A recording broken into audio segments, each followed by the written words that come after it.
A blessed day and welcome. The verse for meditation this morning comes to us from the book of Revelation, chapter 1 and 1. The revelation from Jesus Christ, which God gave him to show his servants what must soon take place. He made it known by sending his angels to his servant John. Every Christian on this planet lives with an ultimate hope. The Apostle Paul goes on to confirm that this hope will never disappoint us.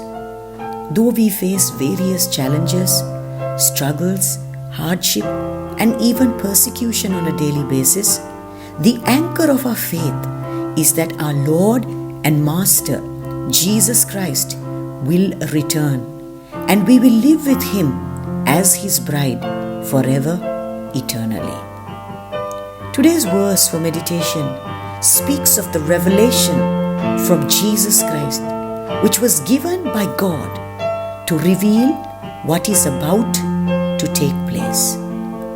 We see so many wonderful truths in this verse, but this morning we will focus on one, and that is that God chooses to share with those who are his, namely his servants, about what is going to occur in the days to come, so that we may be prepared and fearless in the face of adversity.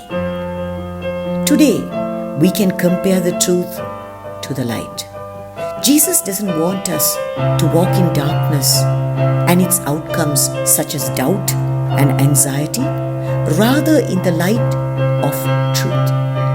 Psalms 119 verse 105 declares, "Thy word is a lamp unto my feet and a light unto my path." Dear beloved ones, more than ever, we need the word of God. We need to harness the presence of God. We need to develop a hearing ear and eyes that see beyond what is happening around us right now. Today, is your life filled with worry? Are you uncertain of the future? Are you concerned about your children? Do not be disheartened. The doors of grace are still open for you to walk through. The Lord is eager to open your eyes and enable you to grasp his thoughts for the coming days. You may not know what the future holds, but knowing who holds the future is what really matters. Let us pray.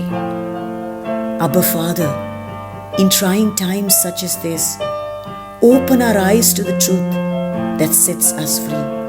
May we walk in obedience to your word, and may your word become a light unto our path, directing us in the path of righteousness.